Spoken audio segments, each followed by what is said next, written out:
Hello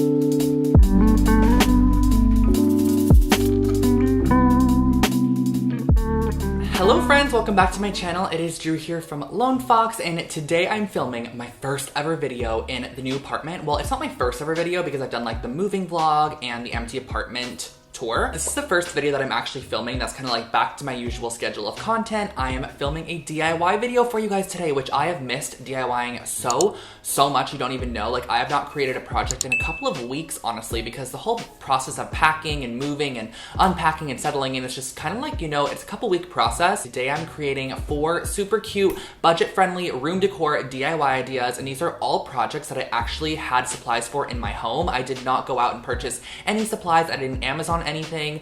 These just all came from my craft stash. So I hope that maybe some of these supplies you guys might have as well if you're an avid DIYer like myself. And quickly before jumping in, I just wanted to mention over on lonefox.com, I am doing a buy one throw pillow, get one 50% off. So if you guys have been wanting to get some throw pillows, I basically sell the covers for the pillows, so it kind of cuts down the cost a little bit. You can cover old throw pillows or stuff them with a new like insert if you have one. Check it out, I'll link it in the description box for you guys. But let's go ahead and get started with today's projects. Oh my gosh, it feels so good to be doing a voiceover again. So for our first project, I'm going to be creating a wooden round shelf from some 12-inch embroidery hoops. And I actually bought these for a different project a while back, and I need the exteriors of the embroidery hoops. So I decided I'm going to use the interiors of the embroidery hoops for today's project. So I grabbed 5 embroidery hoops, again, 12 inches in width. And what I'm going to be doing is I'm going to be actually gluing all of these together using my Gorilla Glue hot glue. Not sponsored at all, just my favorite hot glue ever. It works so well and it bonds everything perfectly. It's honestly extremely hard to pull things off once they have fully dried. And another thing I love about this hot glue is that it doesn't dry in like 1 second. It actually takes like a minute or two, so you have working time, which is really nice. So that was definitely needed when I did these kind of like little circles of hot glue and then placed the next ring on. We're wanting to create a width that is appropriate for something to kind of sit on a shelf base, if that makes sense.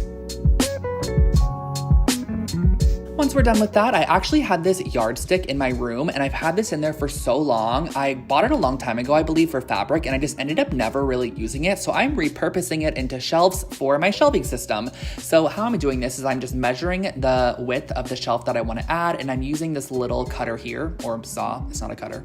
And I'm going to be basically cutting that down, and I'm cutting 2 of them to be completely equal. That way I have one that's at the top and one that's at the bottom. So I'm tracing the next one on using the saw and just simply cutting this. It's super easy. This wood is like a kind of like thicker balsa wood, so it's pretty easy to cut through. And then once you have both of those, I actually went ahead and sanded the top and the bottom of each of these to get off all of those like ruler markings. They're only printed on the top side, so I was able to sand this off very easily. It did make a little bit of a mess, so keep that in mind. Maybe do it outside or on top of a surface you can easily dispose of. And then I simply also went ahead and sanded the exterior and interior of my little shelf base, I guess you could say. And now it is time to stain the piece, which is my favorite part. I used to never like staining, but I am obsessed with it now. So I'm using the early American stain from Varathane. It's one of my favorite ones. It creates such a pretty mid-century look. And these embroidery hoops, once you give them a light sanding, really soak in the stain nicely. So I went ahead and I applied 1 full coat of this just with a paper towel. Super simple and easy. And I did it on the interior as well. But something I will say is that the actual shelves, when you go to stain the shelves, which I'm going to do in just a second here, they are a lot more porous than the embroidery hoops. The embroidery hoops almost have a finish on them, so the shelves really soak in the stain and kind of get it a little bit of a darker look a lot quicker. So I went ahead and I just added a second coat of that stain to the interior and exterior of that circle that we created. That way the tones of woods matched perfectly, and all you have to do is simply add some hot glue to the end of both of your shelf ends, place it in the little circle thingy that you created, and you're going to add some additional glue just to hold it in place, and that really finishes off your project. All you have to do is put a nail in the wall, hang it up, and you're good to go. I thought this was such a cute and easy yet affordable miniature shelf.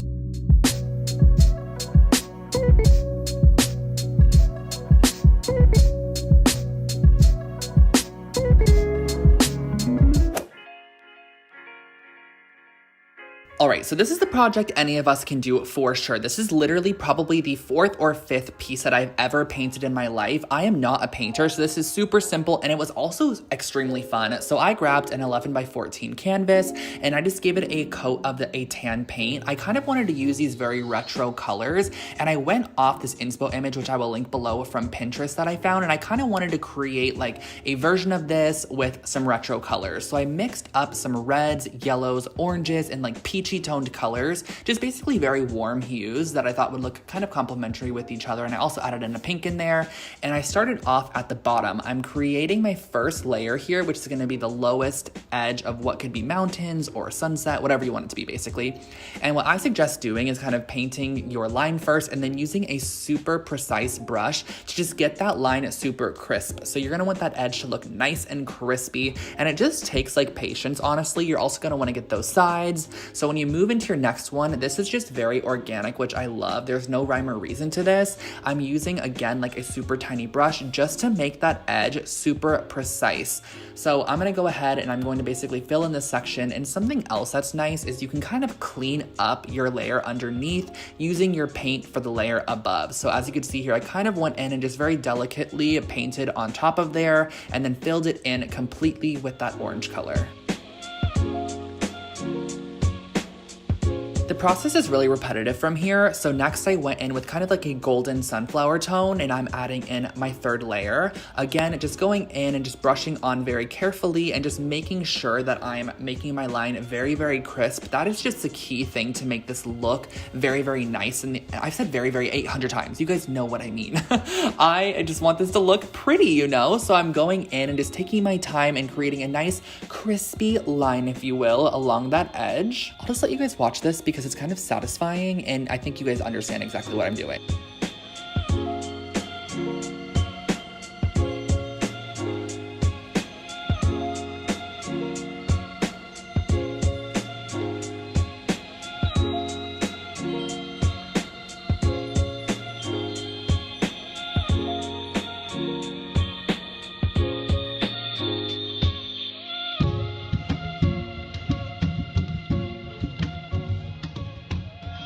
All right, I wasn't gone for long. I'm back now. Basically, I used this cork lid from a canister, and I'm just creating a circle shape for the sun and just doing the same thing using a bright orange color just to fill in that sun. Just take your time.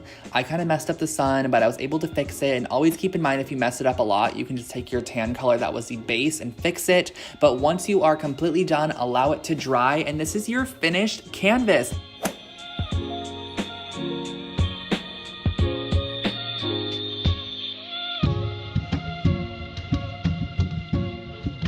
Also, something exciting is I turned this one into an art print over on my website, so I will link it below for you guys if you would like to purchase a print. They're so cute, and I think they're gonna add a nice pop to any room.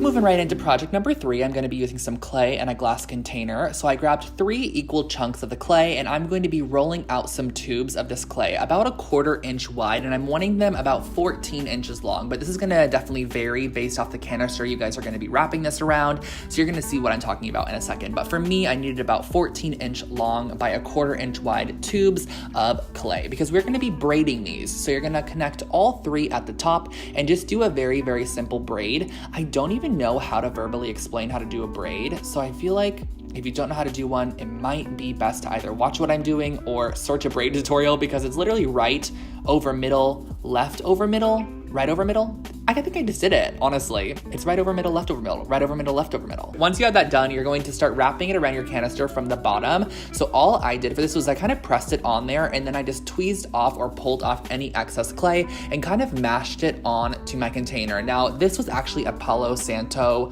holder container from CB2, and I just had it sitting in my craft stash, so I decided to use it.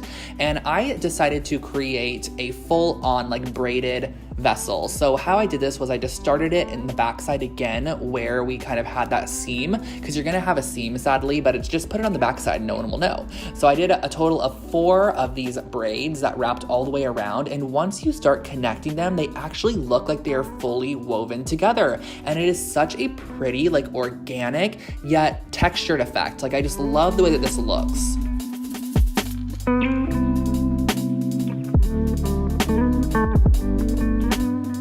is what the finished vessel looks like, and all you need to do is pop it in the oven and bake it per your clay's instructions, and that finishes off your super cute little plant holder or vase, whatever you want this to be.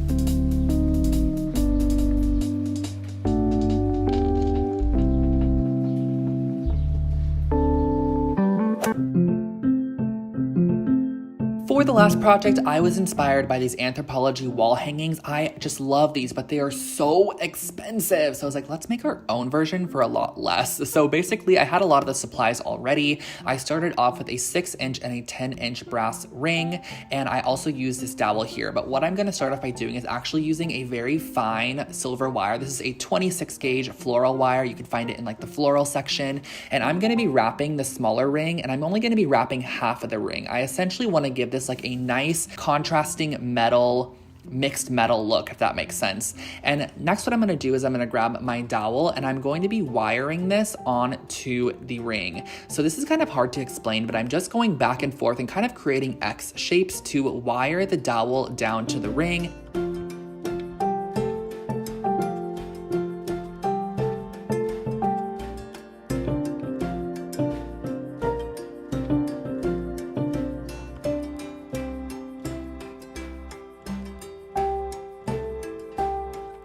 We also want to add our larger ring, so we're going to be wiring that to the outside, just kind of keep everything nice and even. It's a bit challenging to hold, but once you get it down and wired and fixed into place, it's totally fine. So just wire those sections, create really strong joints, and then I'm going to be using this small little circle here as a hanger at the top. This is totally optional, but I thought it added a little element, and I'm going to be using the wire as well to fasten this up at the top there. And I just love the way the silver wire really kind of contrasts with the brass and creates this mixed metal, almost handmade, like found object vibe. I really love that vibe that it gives off.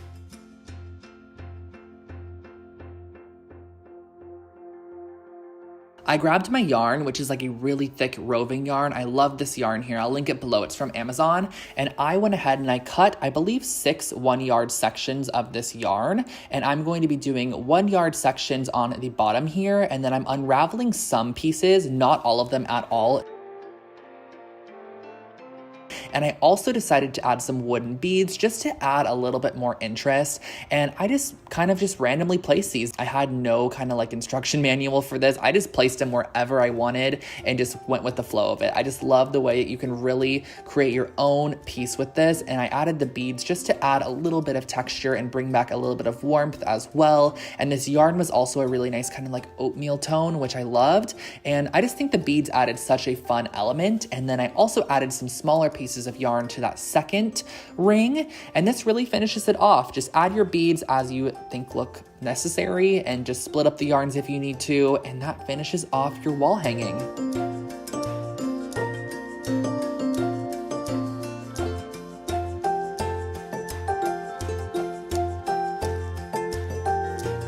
So those were my projects today. I hope that you guys enjoyed that video. I actually ended up loving every single project so much. They were really fun to create as well. I think they were just a little bit more fun than normal because I hadn't done it in like 3 or 4 weeks. So just felt good to get back into creating and crafting. And I'm just really excited that I was able to create those projects. And if you guys would like to check out the art print of the little like scenery that I painted today, I'm going to have that linked below so you can check that out if you're curious. That's really all. I hope that this inspired you guys a little bit to create some projects, maybe with some items you might have around your home. And I'm not going to keep you here for much longer, so if you're not already, make sure to subscribe to my channel. I post brand new home decor and DIY content every single week, and you can follow me over on Instagram at Lone Fox Home for more behind the scenes type of stuff. I post there every single day. Catch me there. Anyways, guys, I will catch you all in my next one. Have an amazing rest of your day and stay safe. Bye, guys.